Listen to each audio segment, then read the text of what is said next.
ఇలా దమ్ము చేపయడం వల్ల భూమి బాగా గుల్లబారి వరి మొక్క యొక్క ఈ వేర్లు తొందరగా పోసుకుంటాయి. ఈ దమ్ము చేసేసి దీని మీద వెనక ఉంది కదా బ్లేడు, ఈ బ్లేడుతోని సదనంగా సమానంగా లాగుతారు. ఈ సమానంగా లాగడం వల్ల పొలంలో ఎక్కడన్నా ఎత్తుపల్లాలు ఉంటే ఈ ఎత్తుపల్లాలు మొత్తం లెవెల్ వచ్చి నీరు సమాంతరంగా పట్టిద్ది. 4 మూలలు సమానంగా ఉంటాయి బ్లేడ్ లాగడం వల్ల.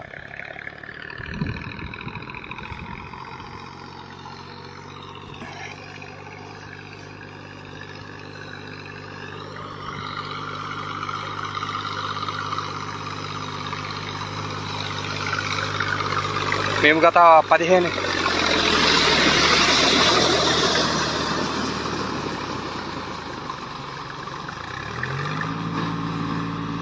సుమారు మాకు ఒక 10-15 సంవత్సరాల నుంచి ఈ అన్నే మా బావ వాళ్ళది ట్రాక్టరు. అయితే ఈ అన్నే డ్రైవర్గా వస్తాడు. సుమారు ఒక 10 సంవత్సరాలు 15 సంవత్సరాలు అవుతుంది అతను డ్రైవర్గా ఉండబట్టి.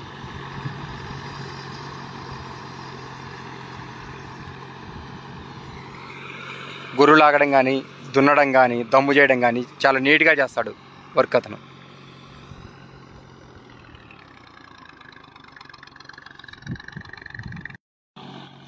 ప్రస్తుతానికైతే దమ్ము అయిపోయింది.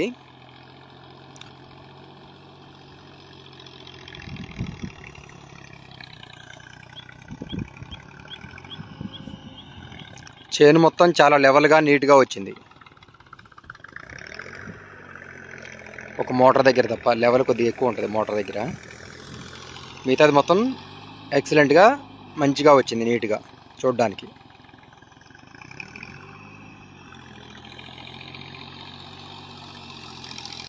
ప్రాంతం మొత్తంలో వరి నాటు నాటడం కంప్లీట్గా వస్తుంది. సుమారు ఒక 50% వరకు కంప్లీట్ అయింది. ఇంకొక 50-40% వరకు వరి నాటు నాటేది ఉంటుంది.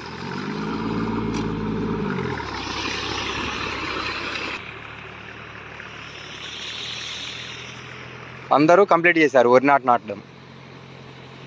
మా పొలమే కొంచెం లేట్ అవుతుంది. ముఠా వాళ్ళు సరిగా దొరక్క అందరి నాట్లు ఒకేసారి అయ్యేలేకి వాళ్ళకి ఖాళీ ఉండదు. అందుకని చెప్పి లేట్ అవుతూ ఉంటుంది వరి నాటు నాటడానికి. వాళ్ళు ముందే ఒప్పుకుంటారు ఎవరెవరు పొలాలు వేయాలి, ఎన్ని ఎకరాలు వేయాలి, ముఠాలో ఎంతమంది ఉన్నారు, అవి మొత్తం చూసుకొని వాళ్ళు ఎన్ని ఎకరాలు వేసేది మొత్తం ఒప్పుకుంటారు. సుమారు మా ప్రాంతంలో 1 ఎకరం వరి నాటినందుకు 4,500 వరకు ఛార్జ్ చేస్తున్నారు. మీ ప్రాంతంలో ఎంతవరకు ఛార్జ్ చేస్తున్నారో కామెంట్ రూపంలో తెలియపరచండి.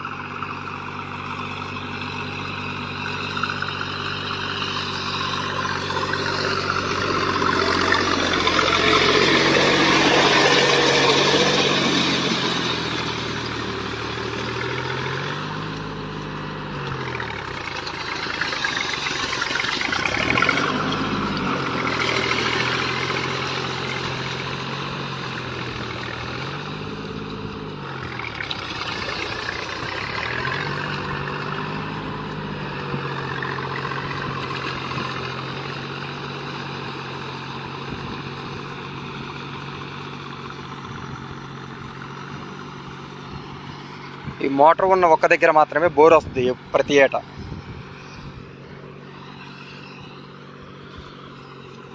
ఇక్కడ మాత్రమే బోర్ వస్తుంది, ఎందుకంటే దీన్ని తొక్కడం కుదరదు. మేమే పారతో చెక్కి కొద్దిగా కాళ్ళతో తొక్కి మెత్తగా చేసి వరి నాటు నాటుతాం ఈ ప్రాంతం వరకు.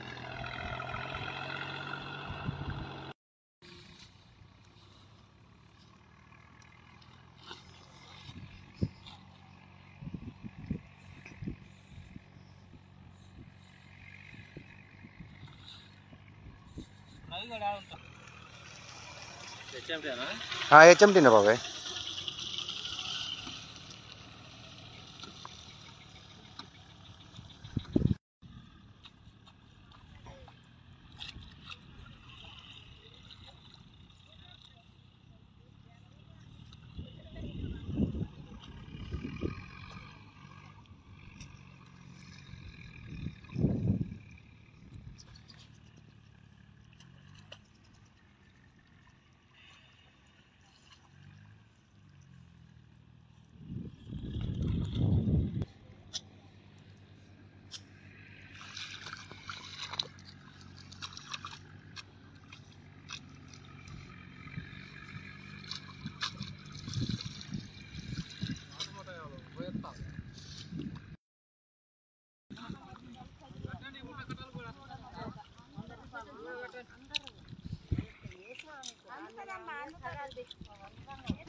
వరి నాటు కంప్లీట్ అయిపోయింది. కంప్లీట్ అయిపోయినాక మొత్తం చేను మొత్తానికి పాయలు తీసాం.